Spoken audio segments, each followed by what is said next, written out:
Hello and welcome. I'm Dave. Today we're going to learn about the Django Admin feature, and I'll provide links to all resources in the description below. I'll also provide a link for you to join my Discord server where you can discuss web development with other students, and you can ask questions that I can answer and receive help from other viewers too. I look forward to seeing you there. The source code for today's tutorial starts where the previous lesson ended, and there's a link in the description that provides the code for each lesson. I've got VS Code open. Let's go ahead and open a terminal window with Control and the backtick. From there, let's start our virtual environment, and I'm going to do that by typing source and then .venv/scripts. Once again, bin if you're on Mac or Linux. And after that, we want activate. Go ahead and press enter. We can press enter one more time to verify that we have the .venv in parentheses. And now we're ready to CD into the My project that we have created. Today we're talking about the Django Admin feature, and it provides some features actually that we would have to build otherwise, and they're very useful features. So let's check all of that out, and we'll start by closing the terminal window. Then let's open the My project folder, and then inside of the My project folder we had another My project folder. Let's open that up and then go down to the views, and not the views, I'm sorry, the URLs.py. And once we're in there, let's scroll down and let's look at the URL patterns. Remember, this admin path was already in here for us. We're going to use this today, so I just wanted to draw your attention to it's already in here, so we don't need to add anything extra for it. Now let's go ahead and open the terminal window again, and let's start the server by typing py or Python if you're on Mac or Linux. There we want manage.py and then run server. Press enter. We should get the server running, and now let's open up the browser. Okay, I've got the browser open, and here's our project from the last lesson. Now note I have added a little bit of new CSS, so if you want to apply the same changes I did, you might grab that CSS for this lesson from the GitHub repo and apply it to your project as well. It's just a couple of changes. I'm not really going to go over any of that. Okay, from there, we need to go ahead and add /admin to our localhost 8000 that's in the URL. So /admin, press enter, and now we have the login to Django administration. But we haven't created a username or password yet. Let's go back to VS Code and do just that. Okay, I'm back in VS Code. I'm going to press Control-C to exit the server. And now we want to create a super user, and that would be a user that can access the admin panel. We can do that by typing py and then manage.py, as we do for so many things. And then we want to type create super user, all one word. Now let's press enter. From here, it's going to ask us several questions, and you may have a default name for your PC, Mac, or Linux. It says mine is PC, but I don't want to use that name. I'm going to enter in Dave as my username. Press enter there. I'm not going to enter in my email address, and that's not required. After that, a password. Now, there are some requirements here, but it doesn't tell us in advance. Like if I just type test, I'll have to enter it again, and after I enter it again, it tells me, that's too short. It must contain at least 8 characters. It's also too common. So now I'm going to say, no, I don't want to bypass the password validation. I want to go ahead and use the password validation. So it's going to ask me this again. Now I'll type test, press enter, have it enter that again, and it says, well, now I've got 8 characters, but it's still too common. So we need to think of something different. So I'm just going to type Dave test. Let's see if that works. Of course, I have to say no again here. So Dave test, that worked so far. Let's try it again. And yes, that's just fine. So it's not a mix of numbers and letters or anything like that. It just can't be too common of a word, and it must be at least 8 characters. So now I've created my super user Dave, and I have a password. Let's start the server once again with py manage.py run server. Press enter. Now that the server's up and running again, let's go back and log in. And we're back in Chrome at the admin panel. I'm going to type Dave, and then I'm going to type my password. Press enter. And yes, we're logged in. This is the Django admin panel. You can see it says Django administration at the top. Also says welcome Dave. Hey, that's nice. We can view our site. So if we wanted to go back to our main site, we could change our password, we could log out, and there's light and dark mode here that we can toggle as well. And by the way, let me go ahead and click this. You see this one that's half and half?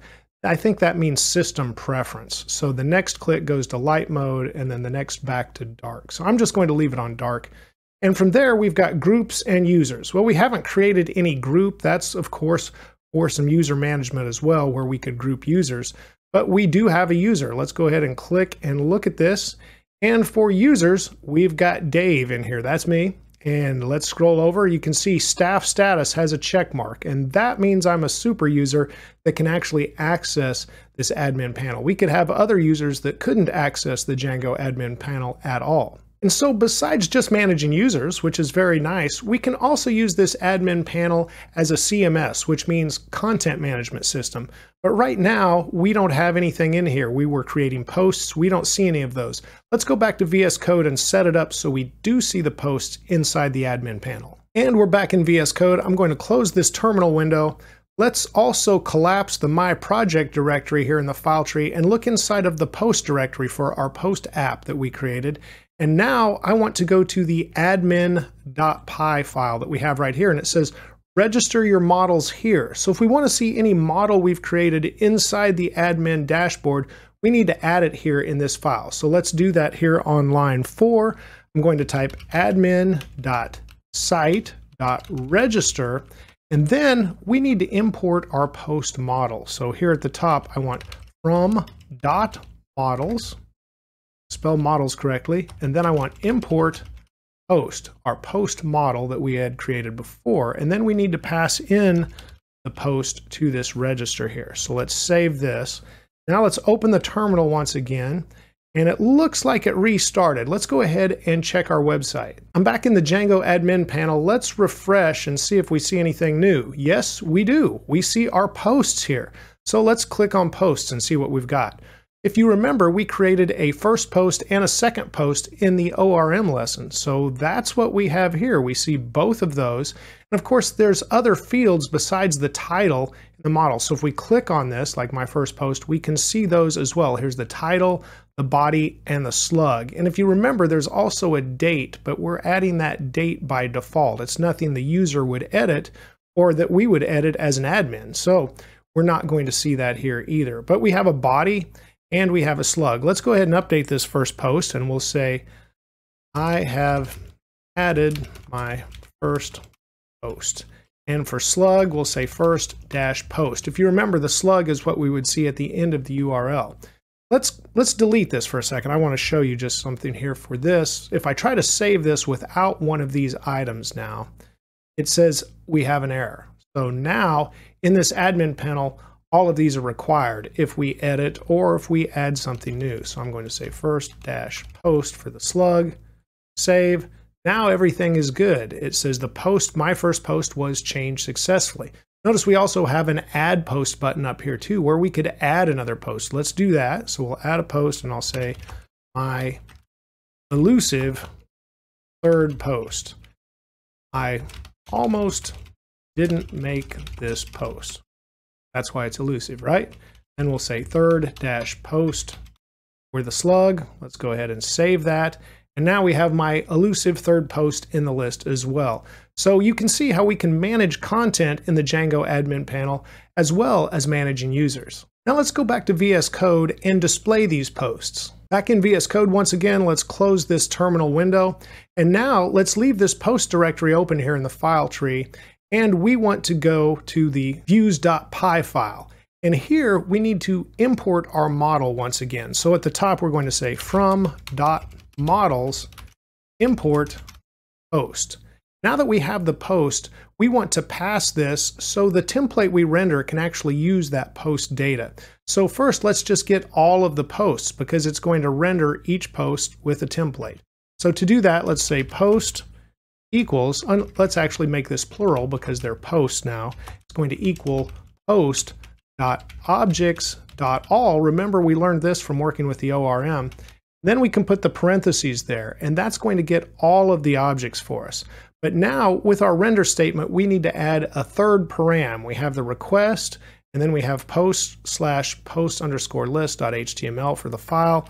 But now we actually need to pass this post data. So this is actually a dictionary here, a Python dictionary.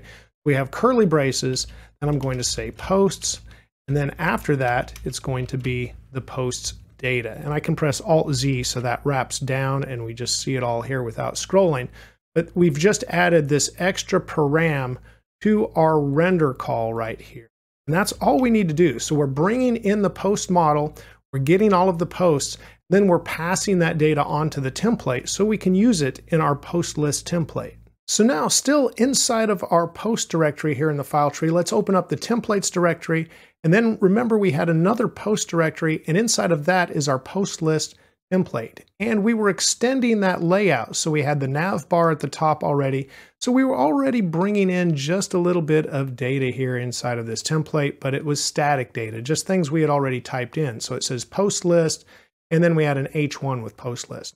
Matter of fact, let's change this just to post in both of those, in the title and the H1. But after this, we can bring in a lot more data, and we can write some semantic HTML as well. So I'm going to start off by surrounding everything in a section element. And here I automatically got the closing one, so I'll just cut that with Control X, paste with Control V. After that, I'm going to add a for loop underneath the post. So how do we do that? Well, we already have the post data being passed by render. So we have curly braces and percents, just like we saw with the block content and the end block as well. And then of course, block title, here's block content. So we named these earlier. And then here, we're going to have our for loop. So I'm going to say for post in posts. Now this is our normal type of template tag, and we can write Python code there. But we're also going to bring in data, and you'll see it has a different type of tag. What I'm going to do first, before I forget to, is end the for loop with end for.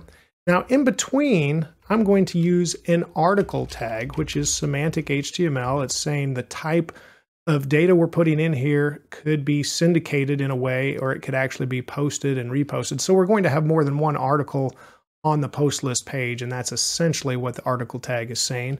So from there, I'm going to have an H2, that's going to have the title, and then I'm going to go ahead and add another paragraph here. And then after this paragraph, I want one more paragraph. So what we're going to do is put in the title, the date, and then we'll put in the body of the post as well. So let's start off with this article that has the H2. Each one is actually going to have the H2.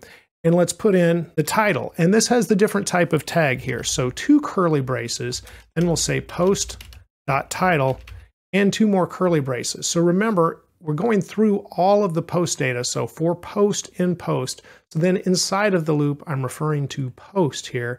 I say post.title. Now this is going to be very similar for the other fields, so I'm just going to highlight that, Control C to copy, click in here, Control V to paste, Control V to paste. Now I'm going to say date, because after the title, I want the date of the post. Then I'm going to say body.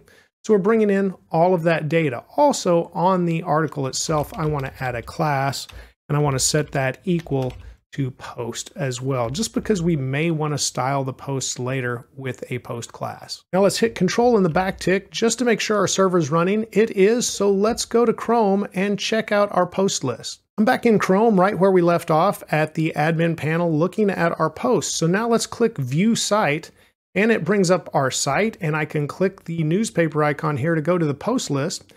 And there's our posts. So we've got my first post, my second post, and my elusive third post. And you can see we've also got the date, and the first post and the third post both have a body as well.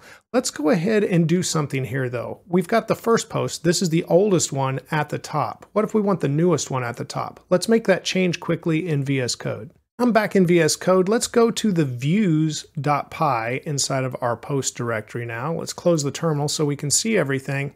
And when we get all of the posts, it says post.objects.all, we can add something here. So let's say dot and then order underscore by, and then inside of these parentheses, we're going to put in date. That's the name of the field that we want to order by. So that's really all we need to do. And we're back in Chrome. Let me refresh the page, and no change. Let's go back to the code and let's sort this actually, or order this in a descending way. I didn't think to do that before, so it's actually still has the same first post at the top. But if we put a minus sign in front of the word date, I think we're going to get what we want with the newest at the top. Let's go back and check it out and refresh.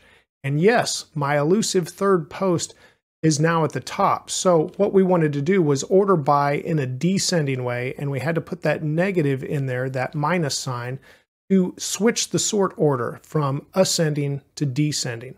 So now we're displaying these posts. I hope you've learned more about the Django Admin dashboard and how it can help you manage content as well as users. We've added more information to our web app, and it's just getting interesting in this Django series. Remember to keep striving for progress over perfection, and a little progress every day will go a very long way. Please give this video a like if it's helped you, and thank you for watching and subscribing. You're helping my channel grow. Have a great day, and let's write more code together very soon.